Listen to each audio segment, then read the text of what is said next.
the unknown. I won't accept it, what the skeptics even have to say. The disconnected, redirected, and it's so cliche. So much evidence is building up in our possession. So many elements concord the answer to this question. From the page of myth to actuality, to unlock the locked door, where's the magic key? Unlock the unknown. So deep inside your soul, dig a little deeper. Unlock the unknown. Discovering the truth will make you feel freer. Like a raging bull gives pain. These mysteries are hurricanes. The truth you seek is unbeknown. Unlock the unknown. You have 77 counties in Oklahoma because reports in them, and 66 counties. Cheyenne Indians call it Maps of Vista, meaning giant monster. These are some of the best cast footprints that I've seen in a very, very long time. North Canadian River Project, we basically focus our investigations on the North Canadian River or central Oklahoma.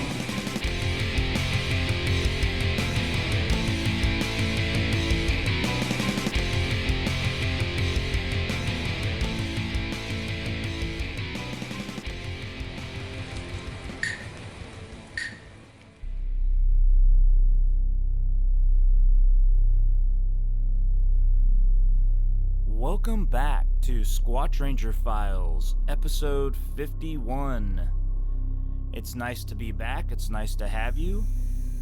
Couple of announcements: we've expanded the show to the Anchor platform, and we are very excited to be here. Anchor helps the show reach Apple Podcasts, Google Podcasts, Spotify, and many more.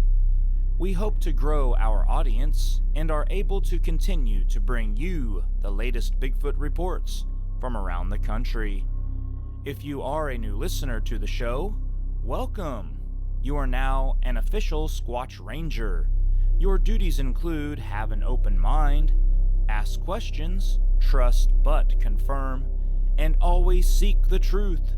Thanks for joining the show, and also to you returning listeners, thank you so much for listening to the show and supporting Squatch Ranger. Please always feel free to email me comments about the show, what you like, maybe suggestions. I love to hear from the audience.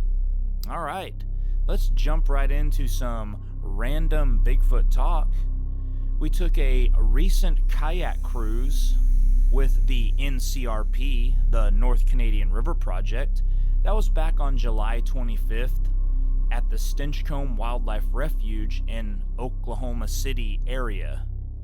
We had around 10 people attend our little event. Our float trip did get interrupted by storms.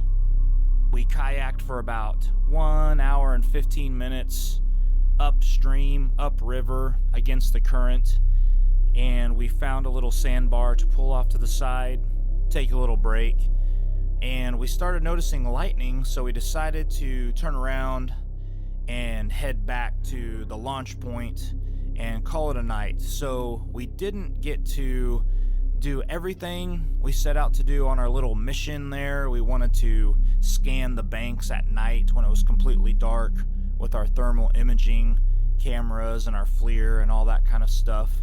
But we had a good time. A group of 4 of us came up with a backup plan once we got back.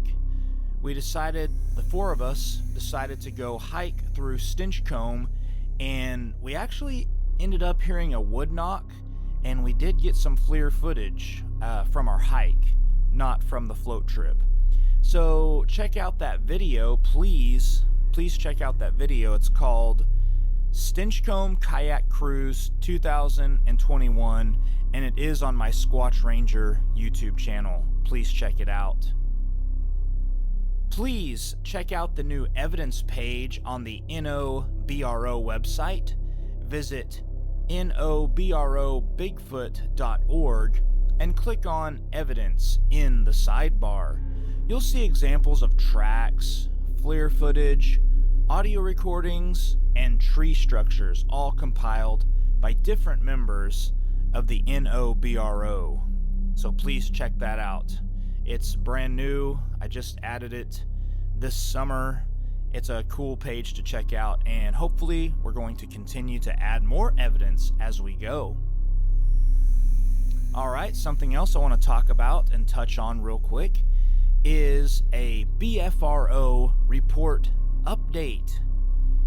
So here, not too long ago, and by the way, I'm referring to report number 69006, which happened in Oklahoma County, Oklahoma.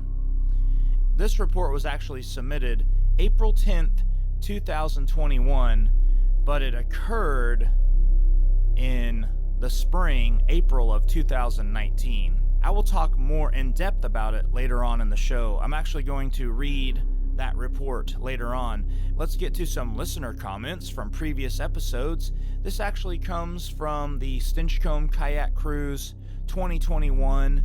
This is Eric C. He says, "Another outstanding hunt. My theory is Stinchcombe is a hangout spot as they migrate. The North Canadian runs up all the way to Colorado and of course south, down into southeast Oklahoma, where they are seen as well. Stinchcombe is the perfect hideout spot. Food, cover, water, thick deer population, and lots of cover to hide, especially now after all the rain we've had." Well, Eric C., I agree. Stinchcombe is a perfect hideout spot. The North Canadian River winds through northwest Oklahoma into the Oklahoma City area. And one of our NCRP members, in an interview on a different podcast, actually said it pretty well. He says it's a dead end. Stinchcombe is a dead end, basically, because you're coming into Oklahoma City. Where are the Bigfoot going to go from there? Where are they going to go? They can't really go into Oklahoma City to, keep going. They're going to have to go around Oklahoma City, find their way around it somehow. So basically, Stinchcombe kind of is a dead-end spot, kind of a meeting place for them. These next comments come from Squatch Ranger Files, episode 50. Tom C. writes in, "Love to hear about new and old reports. Keep up the good work." EB writes, "Congratulations on episode 50. An exceptional episode with 3 fascinating reports. I always appreciate the Oklahoma and tribal reports. Thanks for all your hard work. Your videos just keep getting better. EB." Thank you, EB. I appreciate the kind words. I also love to bring you the tribal reports as they come in. We always like to hear from tribe members. And he's referring to episode 50. We had a report from a Native American report. Very cool, and thank you for the kind words. I'm working really hard, trying to make the content better and better as we go.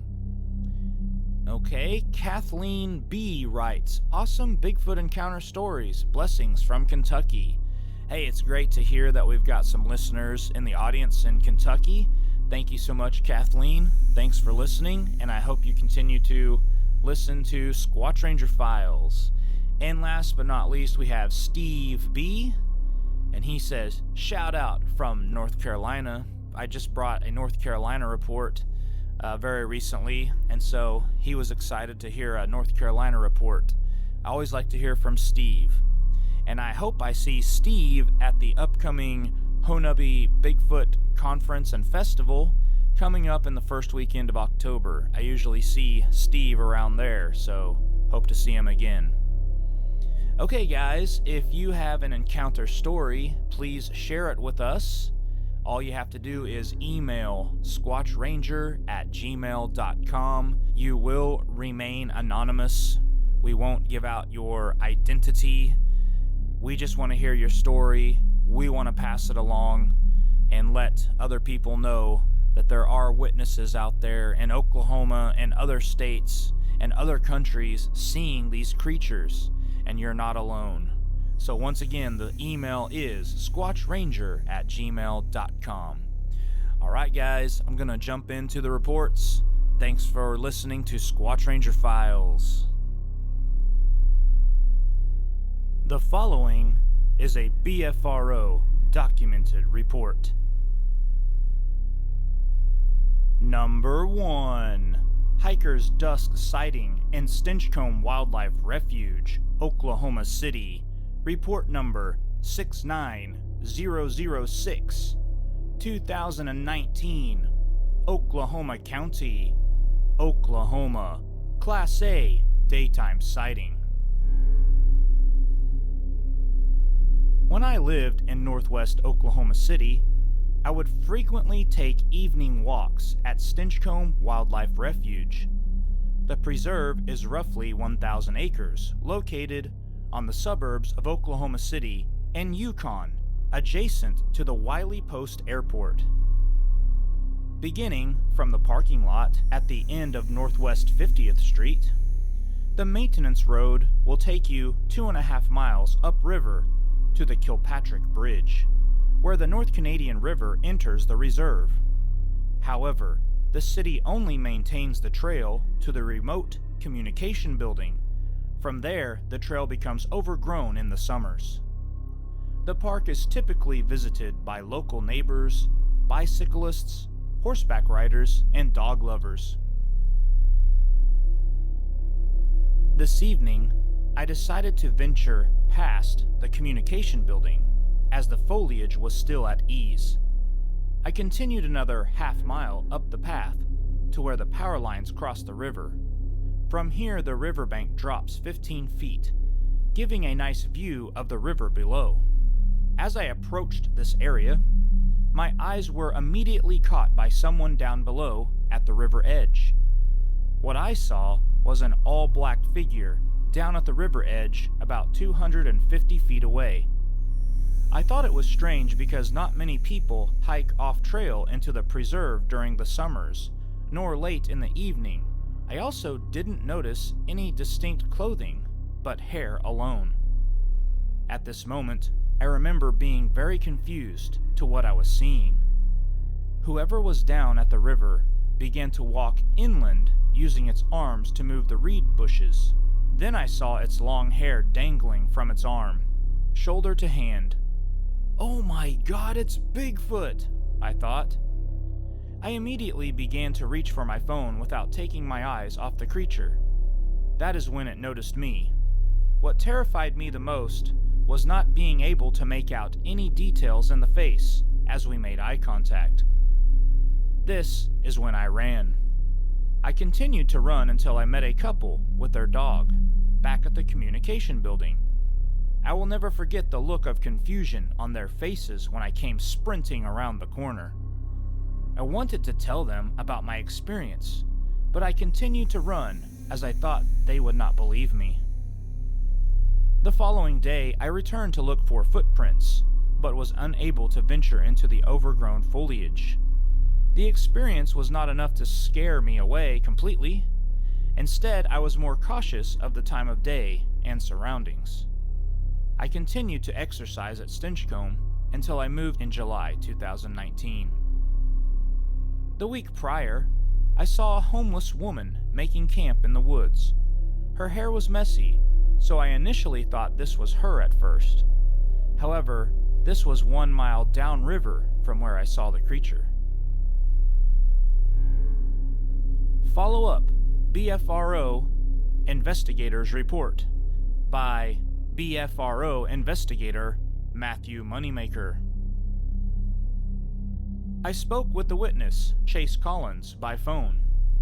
As stated in his report, he estimates his distance was 250 feet or so from the figure. He watched it for 10 to 15 seconds before reaching for his phone to take photos.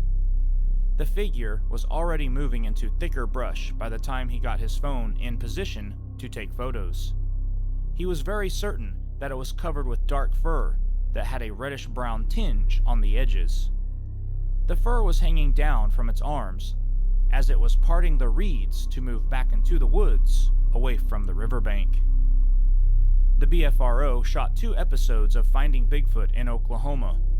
One segment of one episode was the investigation of a credible sighting by 2 kayakers within this same refuge. There were other second-hand stories as well. This swampy refuge is crawling with wildlife. the only hunting allowed is for waterfowl, and only during that season. No camping allowed, and there's only a few trails, and only on the perimeter. Update July 29th, 2021.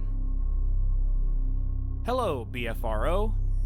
My name is RW, and I'm writing you this email in response to a specific Bigfoot report on your website, report number 69006, Hiker's Dusk Sighting in Stinchcombe Wildlife Refuge.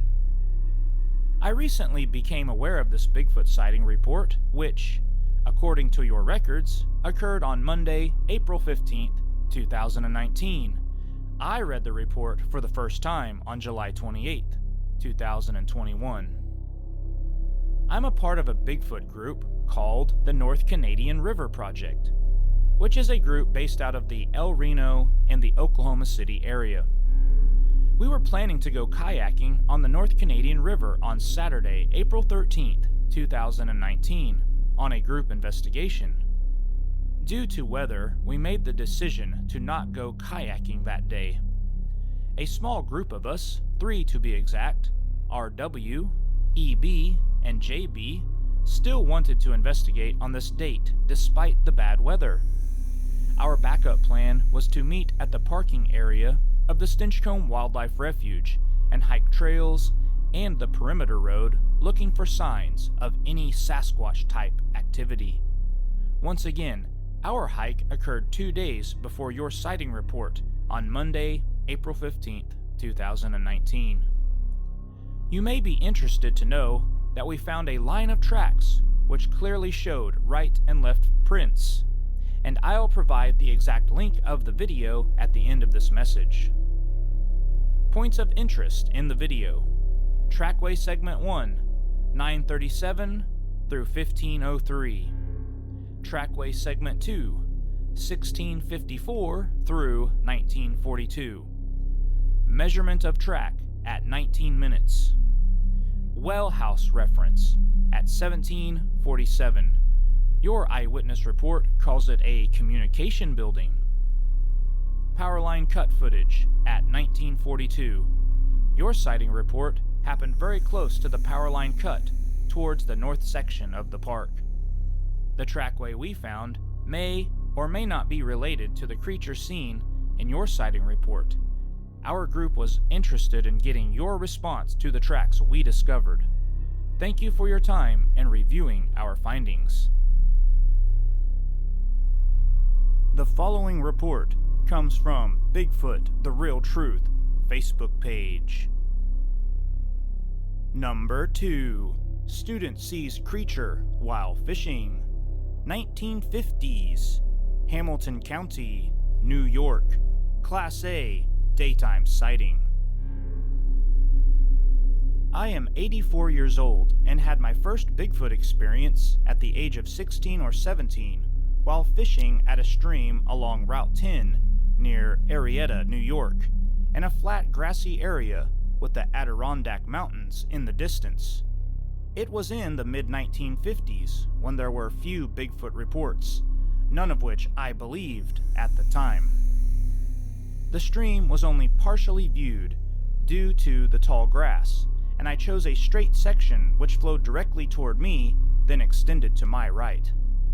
There was a path on the near side, which was used by fishermen following the stream, and a straight path on the far side away from the stream, which must have been an animal trail. I cast my float and bait into this stretch of water and let it float past, then recast.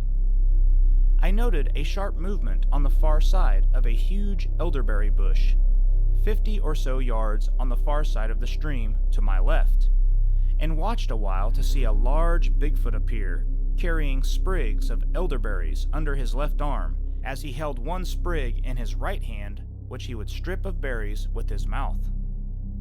I was 6 foot tall, and this guy was much, much taller than I. The hair on my arms and nape of my neck stood upright, but I don't remember being frightened, but more curious than anything. This was not an ape, but human. Not Homo sapiens, but definitely human. At the time, I was studying anatomy in school, which led me to analyze his stature. He had dark reddish-brown long, fine, somewhat silky hair, matted in places. The shoulder line was not flat like ours, but formed a pyramid with no neck visible. His head sitting directly on this muscular pyramid. The rear of the skull seemed to be flat, but it may have been due to his laying down, flattening the hair. The chest was more of a barrel shape, wider side to side than front to back. The arms were slightly longer and very muscular. His thighs were also muscular, and he did not fully straighten his knees while walking. My anatomy professor had been extolling the virtues on the evolution of the human foot, with its forming of the perfect arch, acting as a shock absorber. Not so with this guy. He placed his foot flat-footed and seemed to bend the foot at a joint slightly forward of the ankle to lift and place it flat-footed again. So far, I had been unobserved, and as he came directly opposite me, I said something which I don't recall at this time, as I had not written it down at that time. He was startled, looked directly at me, gave a snort and huff, then hurried off. When he looked directly at me, I had a good view of his facial features. The nose was like ours, not as a gorilla or chimpanzee whose nostrils face forward. The nose was not as long as ours, but spread wider. The lips were like ours, but thinner, but a little longer side to side. He seemed to have a crest or ridge on top of the skull. Overall, the facial features were more similar to Caucasians than any other Homo sapiens race. He did not run, but walked off at a gait a human runner would be hard-pressed to keep up with. As he passed, there was a distinct, horrible smell. I don't believe this was body odor, but was possibly a musk gland activated intentionally or as a reflex to fear. I sat for a moment, trying to digest what I had just seen. Then I walked to my car and retrieved a notebook to sit in the exact spot to record everything I had witnessed. My biggest mistake of this incident was in telling it to a few friends at school. Tarzan movies had been in vogue at the time, and I was then referred to as David of the Apes. I never again mentioned the experience to anyone. My 3 Bigfoot experiences occurred between the ages of 16 to 20, when I then married and moved out of state. In 60 years of marriage, I never once told my wife, not because of fear of ridicule, but because the subject never came up.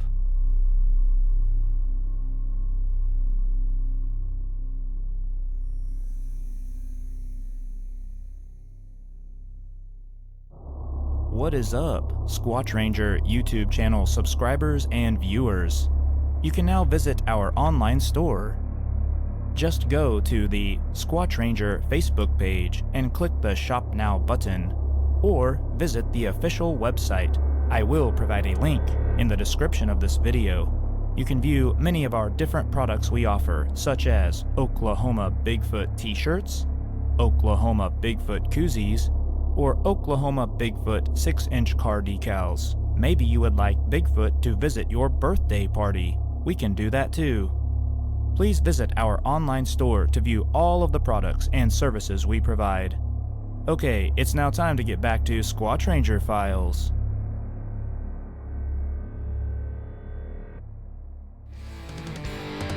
Unlock the unknown. I won't accept it.